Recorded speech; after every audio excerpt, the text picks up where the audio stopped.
How do you have only 14% of kids reading in eighth grade and the graduation rate's like 87%? Like reading remediation isn't happening in those grades like that. It's just graduation inflation. They're graduating all these kids. And then they're out, doing donuts on the Bay Bridge.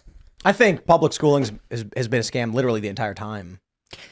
I don't think there was ever a period in which public schooling was good. Back to like John Dewey, when John Dewey started the public school system to make people good little factory workers. Wait for the bell. Don't speak until you're called upon. Military. Get ready to join the military when you're out of here.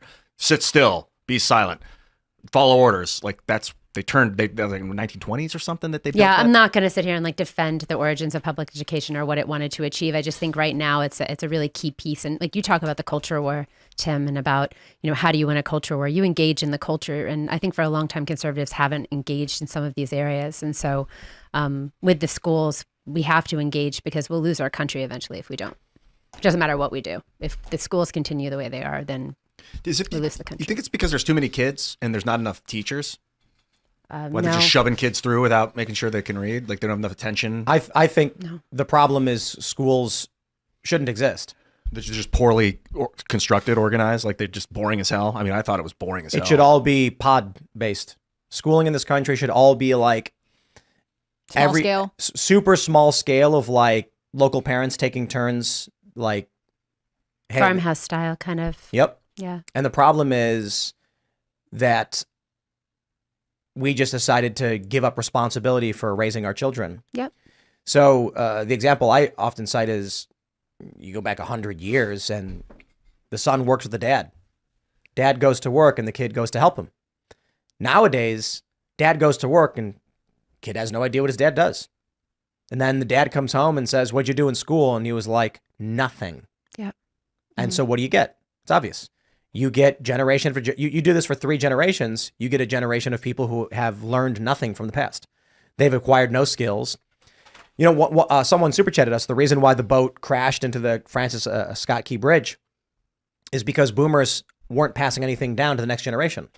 It's one of the first generations, probably starting with the greatest generation, actually, where and maybe because of the war, that kids separated from their parents, just isolated. And then you get the first massive expansion of that with boomers. And typically the boomers are having millennial kids, but some younger Gen X and stuff like that. But these millennials, I mean, I think about how I grew up and all my friends grew up. We did not. Well, I actually would say I was fortunate enough that I worked at the family business. My mom opened a coffee shop and I worked there on the weekends with my family. And I think that was massively beneficial to me. No doubt. And helping me, run a business and things like that. But the average person, I mean, my friends were going out riding their bikes at 13 while their dad and mom were working or doing whatever. They were literally doing no work. Then they get older and they're like, I don't want to work. I don't want to do anything. They don't know what their parents did. They don't know how to do anything related to finance. And they're left in their 20s when they should be getting married and having kids, completely clueless as to how the world works. Did you make your kids get jobs? Yeah, my kids, well, I don't make them. They like to. They like to have money. And, my son was very industrious young man. He started a window washing business and that was very good. So yeah, they like to have money and they, we live in a place where they can kind of have a little bit of independence and we encourage that. How old were they when they started working? My daughter started babysitting at like probably 11 or 12.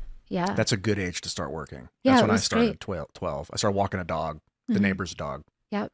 Just a simple local family job, babysitting. One of the best walking. arguments, we had this bill in Florida that they wanted to ban social media for 15 and 14-year-olds. And I had a dad come forward, and one of the best arguments I heard against doing that was his son had a business. And he said, my son advertises using social media. This is part of, I encourage capitalism in my home. And he was like, I really don't want the government to tell me that he can't do that because it's healthy for him at the age of 15. It was really interesting. That is interesting. I fully agree with that. I cannot stand these people trying to ban the internet for kids. Ban this stuff. Like police your children. you It's should. not the government's job. Yeah, it's a parenting issue.